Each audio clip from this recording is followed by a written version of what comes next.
নমস্কাৰ সকলোকে মোৰ চেনেললৈ স্বাগতম জনাইছো। আজি আমি শিকিম প্ৰিন্সিপল অফ ল্যাঙ্গুৱেজ টিচিংৰ বিষয়ে।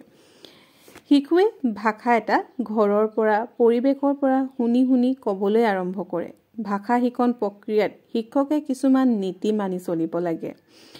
আজি এই নীতিসমূহৰ বিষয়ে আমি আলোচনা কৰিম। প্ৰথমটো হৈছে ইউজ অফ মাদাৰ টাং। অসমীয়াত হ'ব মাতৃভাষাৰ সহায়। ছাত্ৰ-ছাত্ৰীসকলে মাতৃভাষাৰ সহায়ত নতুন ভাষা এটা শিকিবলৈ সহজ হয়। সেয়েহে শিক্ষকে যেতিয়া জটিল বিষয় বুজায় কম পৰিমাণে হ'লেও মাতৃভাষাৰ সহায় লৈ বুজালে ছাত্ৰ-ছাত্ৰীসকলৰ বুজি পোৱাত সহায় হ'ব। যেনে আমি ইংৰাজী কঠিন শব্দ অৰ্থ অসমীয়া যদি বুজাই দিওঁ ছাত্ৰ-ছাত্ৰীসকলে সেয়া বুজি পাব আৰু সোনকালে আয়ত্ত কৰিব পাৰিব।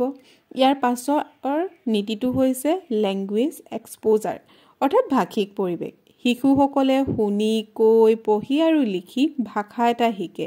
সেয়েহে বিদ্যালয়ত যিমান পাৰি সিমান যি বিষয় শিকাব বিচাৰে যি ভাষা যেনে অসমীয়া ইংৰাজী হিন্দী ইত্যাদিবোৰ সেই ভাষাটোৰ যিটো শিকাব নহয় সেই ভাষাটোৰ ব্যৱহাৰ যিমান পাৰি সিমান কৰিবলৈ সুবিধা দিব লাগে। ইয়াৰ পাছৰটো হৈছে ল্যাঙ্গুৱেজ ইজ এ স্কিল। ভাষা হৈছে এটা দক্ষতা। ভাষা এটাক আমি মুখস্থ কৰি শিকিব নোৱাৰো আৰু সেয়া ভালো নহয় বাৰু। মুখস্থ কৰি শিকিব দিয়াতকৈ আমি শিশুসকলক প্ৰেক্টিচ কৰি শিকিব দিব লাগে, কিয়নো মুখস্থ কৰিলে আমি যি ক'ব বিচাৰো সেই ভাৱধাৰাটো বুজাবৰ কাৰণে অসুবিধা হ'ব পাৰে। এনেও মুখস্থ কৰাতকৈ আমি বুজি উঠি কিবা কৰিলে সেয়া আমি সদায় ভাল বুলি কওঁ আৰু সেয়া সদায় স্থিৰস্থায়ী হয়। আৰু আমি সদায় মাষ্টাৰী অৰিয়েণ্টেশ্যনৰ ওপৰত ধ্যান দিব লাগে। ভাষা আহৰণত আমাৰ listening, speaking, reading and writing এই চাৰিওটা দক্ষতা অতি গুৰুত্বপূৰ্ণ হয়। ইয়াৰ পাছৰটো নীতি হৈছে লাৰ্ণিং বাই ডুইং, কৰি শিকাৰ নীতি। ভাষা এটা শিশুক শিকাবৰ বাবে এক্টিভিটি, হেণ্ডছ অন এক্সপেৰিমেণ্ট ইত্যাদি কৰিবলৈ যদি দিওঁ ভাষাটো সোনকালে আয়ত্ত কৰিব পাৰিব আৰু তেওঁলোকে সেই এক্টিভিটি দিলে খুব ইণ্টাৰেষ্ট লৈ কৰিব বিচাৰে আৰু যাৰ ফলত ভাষাটো সোনকালে আয়ত্ত কৰাত সহায় হয়। যেনে তেওঁলোকক আমি কি দিব পাৰোঁ, ৰোল প্লে কৰিব দিব পাৰোঁ, গল্প ক'বলৈ দিব পাৰোঁ, গ্ৰুপ ৱৰ্ক দিব পাৰোঁ। ইয়াৰ পাছৰটো প্ৰিন্সিপল হৈছে প্ৰিন্সিপল অফ গ্ৰেডেশ্যন অৰ্থাৎ এটা ধাপে ধাপে অগ্ৰগতি কৰা। আমি সদায় চিম্পল টু কমপ্লেক্সৰ ফালে লৈ যাব লাগে। শিক্ষণ ব্যৱস্থাটো সদায় আমি এটা ধাপৰ পাছত ইটো ধাপ এনেকৈ আগুৱাই লৈ যাব লাগে। তেতিয়া সিহঁতৰ কি হয়, বুজি পোৱাত সুবিধা হয়। গোটেই কথাখিনি ইটোৰ পৰা সিটোৰ লগত লিংক কৰি তেওঁলোকে আগুৱাই যাব পাৰে। যেনে প্ৰথমে আমি শিশুসকলক চিম্পল শিকণ দিওঁ, তাৰপিছত আমি তাতকৈ অলপ ওপৰ লেভেল মিডিয়ামত দিলোঁ, তাৰ পাছত আমি কমপ্লেক্স শিকণ যদি দিওঁ সেই ধৰণে দিলেহে শিশুটোৱে সোনকালে আয়ত্ত কৰিব পাৰে। ইয়াত আমি ধৰি লৈছোঁ ইংৰাজী ভাষাটোকে। প্ৰথমে শিশুক আমি কি শিকাম, ৱৰ্ডৰ বিষয়ে শিকাম, তাৰ পাছতহে আমি চেণ্টেন্সৰ বিষয়ে শিকাম, তাৰ পাছত আমি পেৰেগ্ৰাফৰ বিষয়ে ক'ম, তাৰ পাছত কম্পজিশ্যনৰ বিষয়ে ক'ম। ইয়াত মই এটা উদাহৰণো দি দিছোঁ। ৱৰ্ডত আমি কি শিকাইছোঁ, যেনেকৈ ধৰি লওঁ বুক, পেন, এনেকুৱা ধৰণক আমি ৱৰ্ড হিচাপে শিকাম। তাৰপিছত এটা চেণ্টেন্স শিকাম, সৰু চেণ্টেন্স এটা শিকাম, যেনেকৈ আই ৰিড এ বুক। তাৰপিছত এটা পেৰেগ্ৰাফৰ ফালে যাম, যেনেকৈ হ'ল কি I read a book about a bird. আৰু শেষত আমি কম্পজিশ্যনৰ ফাললৈ গৈছোঁ, I read a book about a bird that builds nest. এই ধৰণে আমি শিকাব লাগিব। ইয়াৰ পাছৰ প্ৰিন্সিপলটো হৈছে মটিভেশ্যন। মটিভেশ্যনো আকৌ দুই প্ৰকাৰৰ আছে। এক হৈছে ইন্ট্ৰিনচিক মটিভেশ্যন আৰু আনটো হৈছে এক্সট্ৰিনচিক মটিভেশ্যন। ইন্ট্ৰিনচিক মটিভেশ্যনত কি হয়, যি মনৰ ভিতৰৰ পৰা আহে, উপলব্ধি কৰে, আমি মনৰ সুখৰ কাৰণে কৰোঁ, জয়ৰ কাৰণে কৰোঁ, সেইটোক কওঁ আমি ইন্ট্ৰিনচিক মটিভেশ্যন। আকৌ এক্সট্ৰিনচিক মটিভেশ্যন কি হয়, আমি বাহিৰৰ কি ৰিৱাৰ্ড পাম, পানিছমেণ্ট এইবোৰৰ মানে বাহিৰৰ যিখিনি আমাৰ বাহিৰৰ ফেক্টবোৰ আমাক যিয়ে মটিভেট কৰে সেইখিনি আমাৰ হ'ব এক্সট্ৰিনচিক মটিভেশ্যন। দুইটাই ইয়াত অতি গুৰুত্বপূৰ্ণ শিশুসকলক মটিভেট কৰিবলৈ হ'লে, আৰু মটিভেট হ'লেহে শিশুৱে তীব্ৰ গতিৰে শিকিব পাৰে।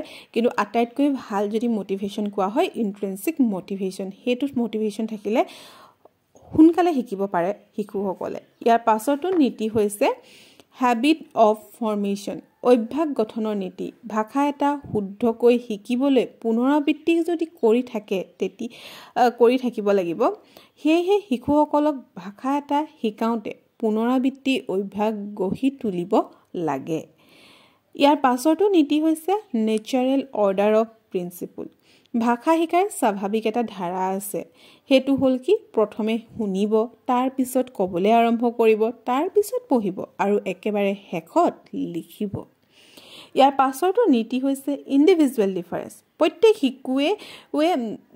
শিশুৱে ডিফাৰেন্সেস আছে হয় নাই সকলো শিশুটো একে হ'ব নোৱাৰে ঠিক তেনেকৈ সকলো শিশুৱেটো একে ধৰণে নিশিকিব পাৰে কোনোবা স্লো লাৰ্নাৰ থাকিব পাৰে আৰু কোনোবা হয়তো ফাষ্ট লাৰ্নাৰ হ'ব পাৰে শিক্ষকে কেৱল সেই ফাষ্ট লাৰ্নাৰ বা স্লো লাৰ্নাৰৰ ওপৰতে যদি গুৰুত্ব দি থাকে তেনেকুৱা নহ'ব সকলোকে সমানভাৱে গুৰুত্ব দিব লাগিব যাক য'ত সহায় লাগে তাত সহায় কৰিব লাগিব তাৰ পাছৰটো প্ৰিন্সিপল হৈছে মিনিংফুল লাৰ্নিং শিশুৱে অৰ্থ বুজি পালেহে ভাষাটো স্থায়ীভাৱে শিকিব সেয়েহে শিক্ষকে মুখস্থ হোৱাতকৈ অৰ্থ বুজাৰ ওপৰত বেছি গুৰুত্ব দিব লাগে ইয়াৰ পাছৰটো নীতি হৈছে কোৰিলেশ্যন প্ৰিন্সিপল অৰ্থাৎ সম্পৰ্ক স্থাপন নীতি ভাষা শিকনত অন্য বিষয়ৰ লগত সম্পৰ্কিত কৰি শিকাত সহজ হ'ব উদাহৰণ স্বৰূপে আমি ইভিএছৰ কথাই লৈছোঁ প্ৰাণী অধ্যয়নৰ লগত যদি আমি শব্দ ভাণ্ডাৰ